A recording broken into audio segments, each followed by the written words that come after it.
PBS 39 News Tonight starts now. Where's the warrant? I have a copy of it in my car, sir. No, that's not acceptable. That is not acceptable in the law. You must show him a warrant before you arrest him. An ICE arrest at the courthouse sparks outrage and changes in Northampton County. Updates from local school officials on how they're preparing for the coronavirus. The first year, we helped 44 families. And last year we helped 657. Making a big difference in the lives of the tiniest of people. There's a new garden coming to Allentown that's growing more than just plants. This will be a teaching garden.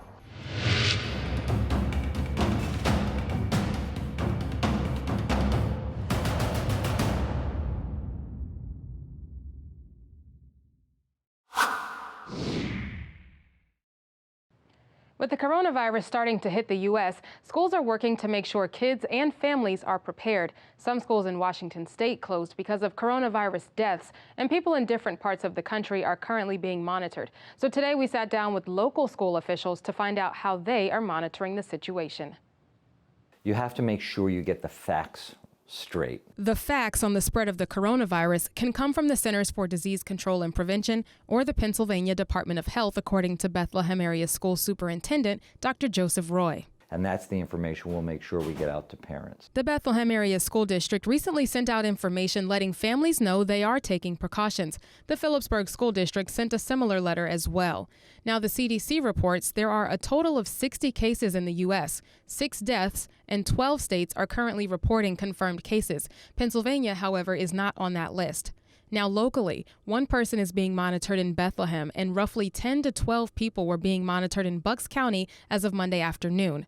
9 people were being monitored in Hunterdon County, New Jersey, but 5 of those were cleared. And 1 person in Warren County was being monitored, but they have also been cleared. Many parents say, well, what's sick? If you're coughing to the point where you're up at night, if your nose is so runny and so stuffed that you can't breathe, if you have a fever, if you're feeling so tired that you just can't get out of bed or your whole body aches, stay home. So what happens if the virus begins to spread locally?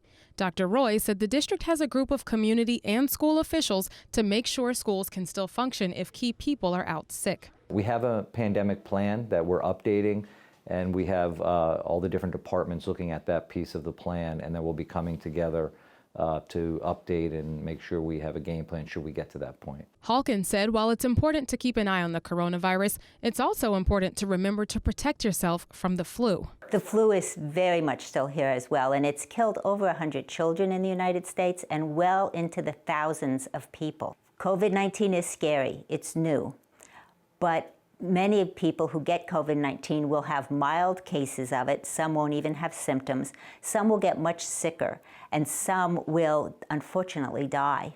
But right now, we're not seeing a lot of it in young children. It's mostly in older adults. While the flu affects young children, it affects everybody. And she's also seen an increase in the amount of people wanting to wear face masks who are not sick. The face masks that you can buy in a drugstore don't last on your face to protect you for more than 30 to 60 minutes, and then they're worthless. Face masks should be used by people who are sick, who have to go out. And that shouldn't be a student going out with a face mask. They should be at home. But just to wear one to walk around during the day, it's not worth the time and trouble, and it's actually creating more of a shortage for face masks for the people who do need them. So overall, to answer the question of when or how schools would close if necessary, we would really take the direction from the state, or if it was local officials, on any type of closures. Now, Hawkins said it can be easy to write off sickness as a common cold, but if symptoms continue or worsen, you should quickly go to the doctor. Officials also wanted to stress the importance of making sure you verify the information you see online about the coronavirus. For PBS 39 News Tonight, I'm Stacey Inez. 1 in every 10 babies is premature, which means the child is born before 37 weeks, and that number is on the rise, according to the CDC. On Monday, the doctor said, hey, how important is work? I want to put you on bed rest and by Wednesday she was born. Jen Driscoll, like 80% of the mothers of premature babies, didn't expect her first to come early. She was a preemie. She was born actually just down the road at Lehigh Valley Hospital. She was 2 pounds, 12 ounces and only 15 inches long, and she was 7 weeks early. A tumultuous time for Jen and her husband Justin. As first-time parents, they didn't know what to expect. Then for the baby to be premature, Jen says they felt extremely unprepared. First, you're really nervous, then you're really happy, obviously, because you have a baby. Then with the excitement that goes with that, then you realize that maybe your baby's in a little bit of trouble and struggling a little bit and has some health concerns, so you get really scared and nervous. It was totally scary because everything, you just think you're going to get to 40 weeks and you're going to have this happy, healthy, full-term baby, and we're going to leave the hospital together. And in our case, it wasn't like that.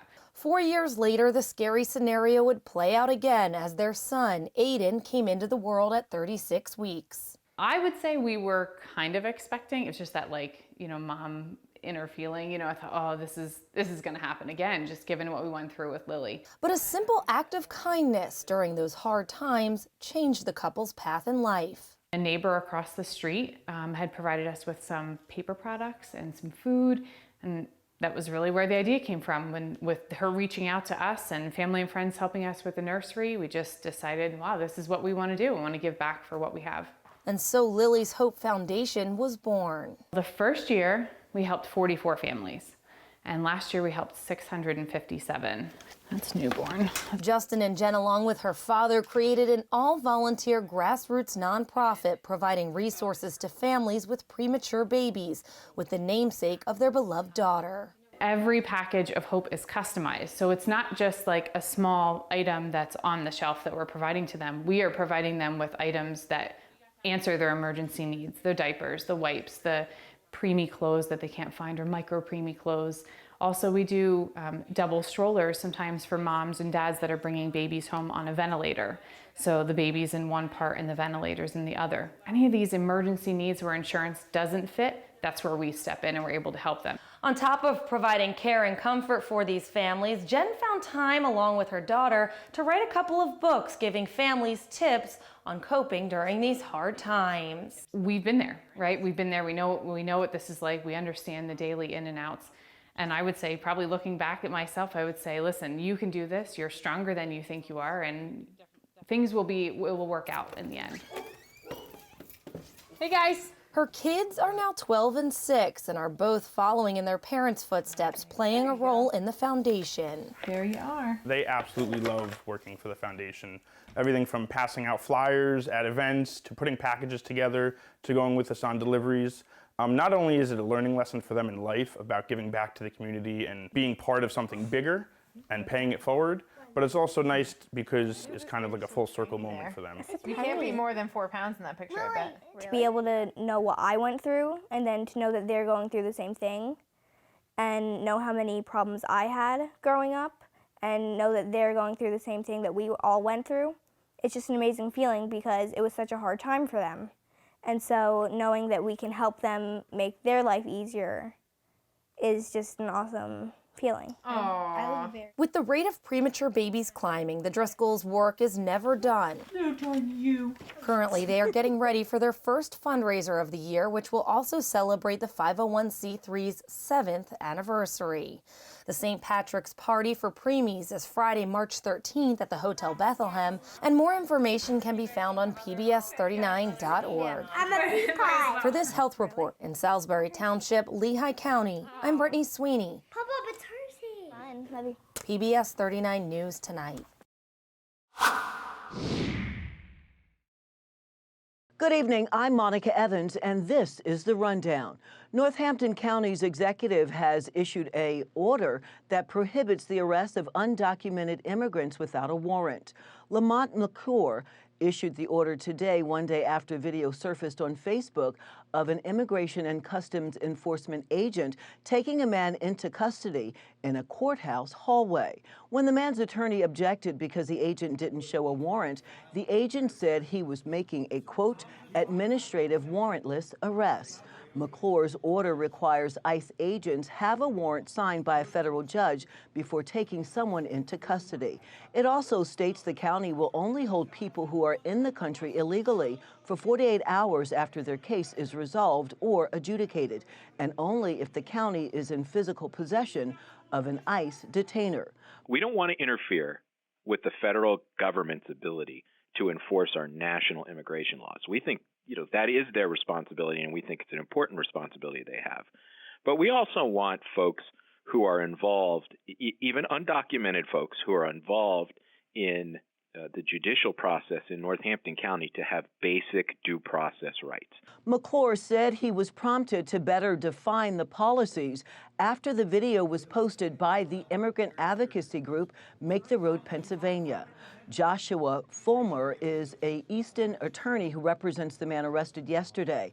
Fulmer said his client has lived and worked in this country for several years, pays taxes, and is married to a U.S. citizen, and his application for legal status is currently pending. He had an application for a green card for lawful status pending.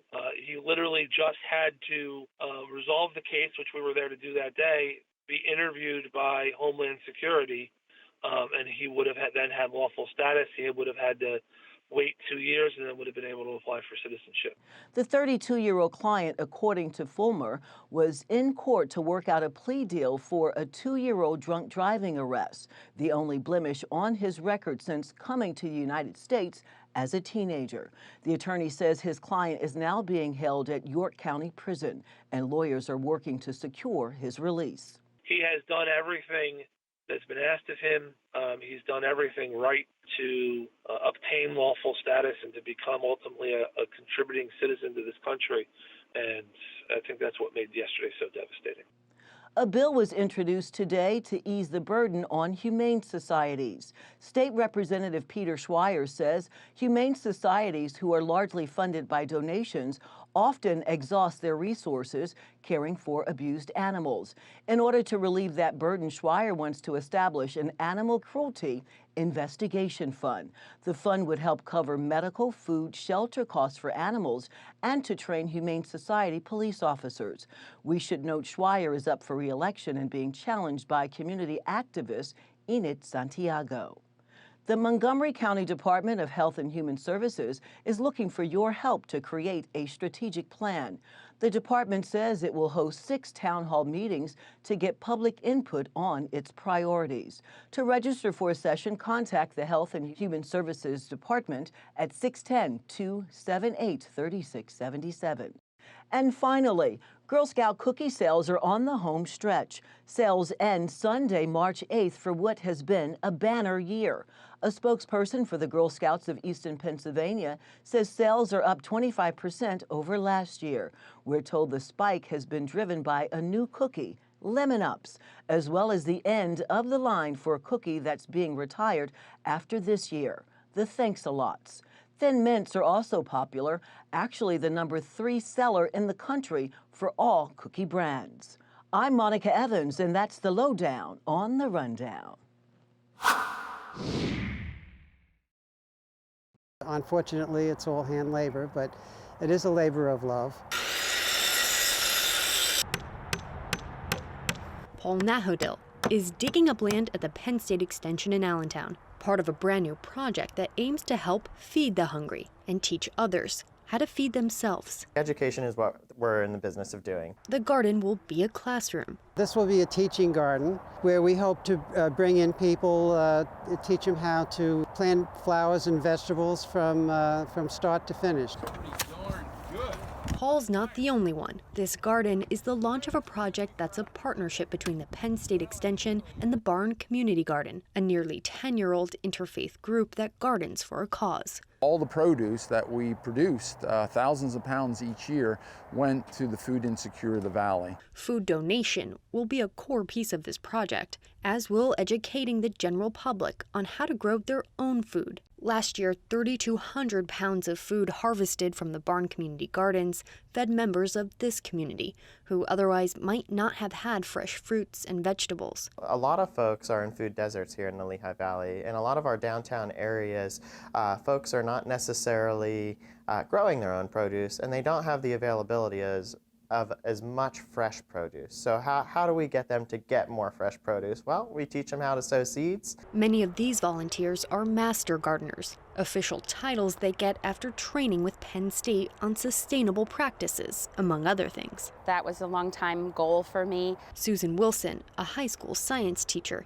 is one of those master gardeners. In our area here locally, a lot of students don't go outside. They don't know much about the outdoors. They don't know how to grow their own food. It's something she noticed in her own classroom. I teach an advanced biology class, and for the past few years I've asked the students to grow a couple of plants, a tomato, a basil plant, a coleus plant, and they run into a lot of glitches and problems. Her students thought they needed a large garden to grow things, and it piqued her interest enough to get her involved in this program.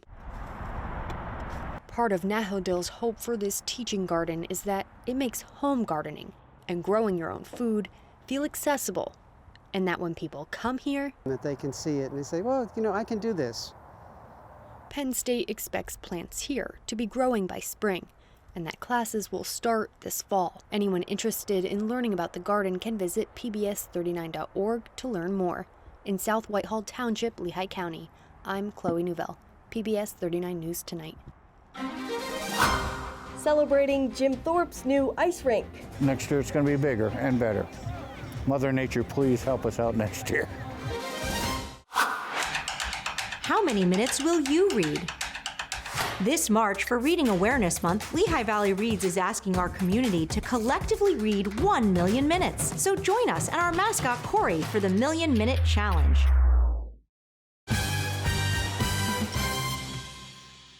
I'm Stacey Inez from PBS 39, and welcome to the Coordinated Health Athlete of the Week Spotlight. Every week we shine a light on the male and female athletes of the week chosen by you. I'm happy to be joined today with the Week 25 Male Athlete of the Week, Andrew Smith. Andrew is a wrestler from Nazareth Area High School. Thank you so much for joining us. Thanks for having me. Of course. Well, congratulations on your accomplishments. So you had a 7-6 victory but at the state championships, and that actually gave you your second title. So how big was that for you? It was pretty exciting, honestly, because of all the injuries I overcame this year. I had it really down in the beginning, and overall, just want to show how much my coaches really trusted me, have trusted me, that I would still have a great season at the end of the year if I just kept pushing myself.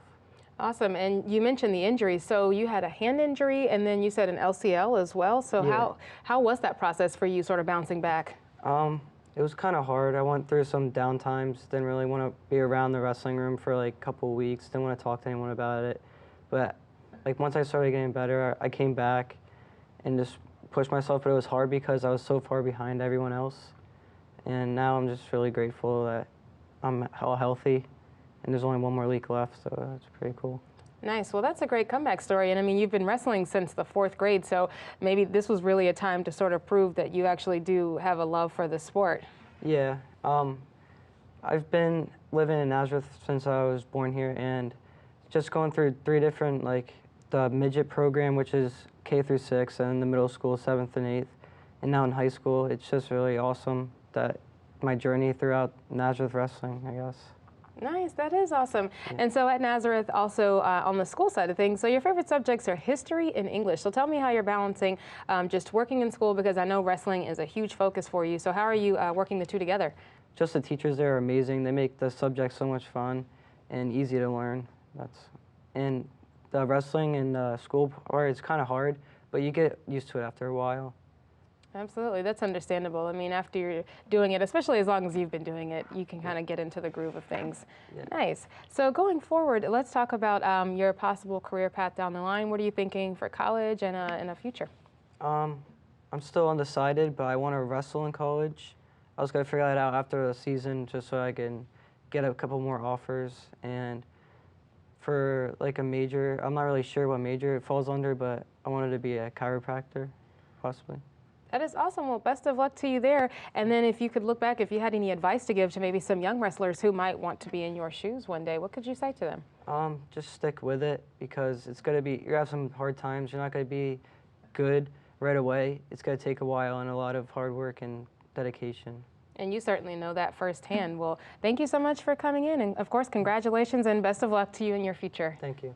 You're very welcome. Well, up next, I'll talk to Lexi Lehman, who is the Coordinated Health Female Athlete of the Week. Lexi is a diver from Parkland High School.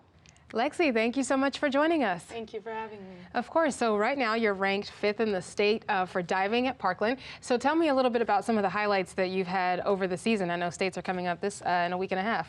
We just had districts finish that up, and that's why it was a really stressful meet, but Parkland came out on top. I won, my teammates got 2nd and 4th, so that we were really happy with that finish. Nice. Well, tell me also about some of the support. How important is it to have your teammates there, just like cheering you on and sort of helping you get further? Oh, it's great. We're all so competitive too, because we're all about the same skill level. So we really push each other with the competitiveness, and also we're like loving sisters.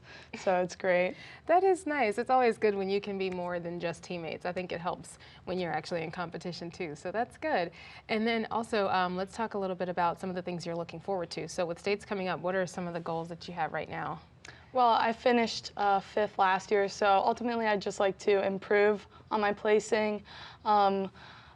So a bronze would be cool, but I'm not going to speak too much now, so we'll see how that happens. You're right. Okay, I don't want to jinx you. So we know you'll do great, so we'll leave it at that. So also tell me about some of your school activities. So I know you're a part of the Latin Club. How has that been going for you? Oh, I love Latin Club. I love it so much. I was on the morning announcements for Latin Club earlier this week. It was great.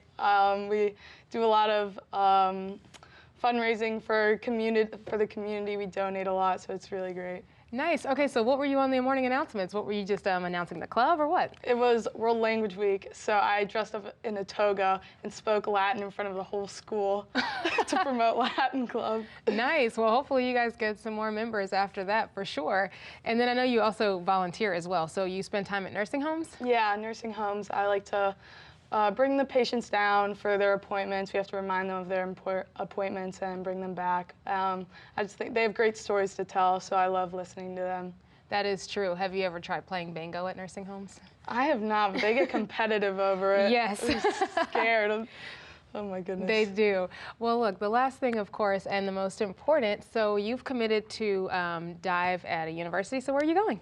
James Madison University. So excited. I bet you are. Well, congratulations. That's awesome. And what are you hoping to study? I'll be majoring in bio. Hopefully that would lead into a career in dentistry. Nice. So you've already got some experience just shadowing some dentists, right?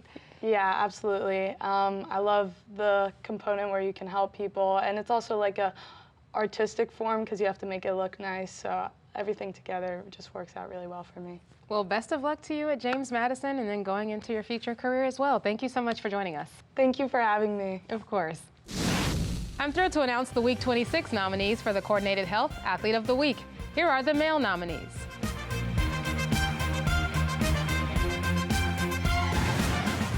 And here are the female nominees.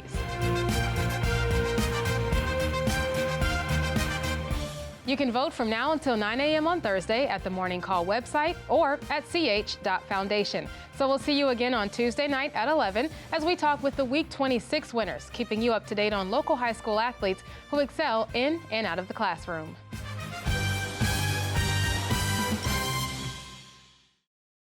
If you have a story, please email us at news@wlvt.org.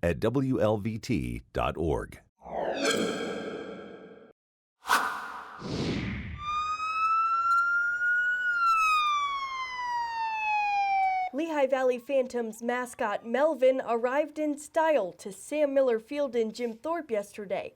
He and some of the team were there to celebrate the community's latest project. I welcome the Phantoms to Jim Thorpe.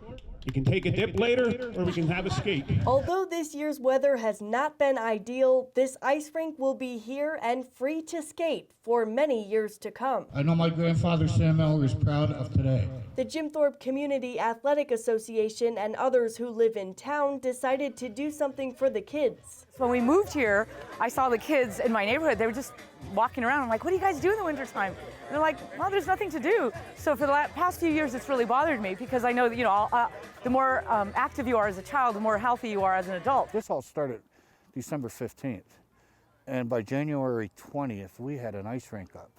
And that's phenomenal considering the cost, the insurance, and everything else. But we had enough money to cover everything. More than $10,000 was raised to make this happen. The Lehigh Valley Phantoms presented a check for $1,000. Our mission is really focused around making a difference here in the community for children and youth in the Lehigh Valley and in the surrounding areas. This rink is such a perfect fit for us because it really encourages the community to rally around the youth, be healthy and be active and give them something to do with their time in the after school hours and after weekends so they can build meaningful relationships with one another. Sky Fogel's family was also a major donor to this project. He grew up ice skating on local lakes. The closest place to go for ice skating would be in one of our many different lakes. However, there's always a danger there. You could fall through if you don't know lake conditions. I grew up ice skating on a lake about 15 minutes away from here. But yeah, the closest open rink that I would think about would either be Wilkes-Barre, Scranton, or Lehigh Valley somewhere. For the first time in decades, the town has its own rink. Local officials came together to celebrate and commend the Athletic Association. It seems like every time they try to do something to raise some money, whether it be fireworks, they get rain, picnic, they get rain. Today, here it is 64 degrees, and we're dedicating an ice skating rink. But they keep plugging, and they keep pushing forward, and they keep all the positives. And that's good because it shows the youth that they care. And no matter what the adversities they have faced, sometimes they keep going. And there's nothing more small town than that. The border of the rink gets packed up this week and stored in the shed. But the adults and kids are already looking forward to next winter. Yeah, next winter I'm definitely going ice skating. The group is still collecting donations to make the rink bigger and better next winter. Until then, they're counting down the days and hoping for a cold one. In Jim Thorpe, Pennsylvania, I'm Haley O'Brien. PBS 39 News Tonight. This has been a PBS 39 Reporter Corps production, proudly produced in Bethlehem, Pennsylvania for Lehigh Valley Public Media.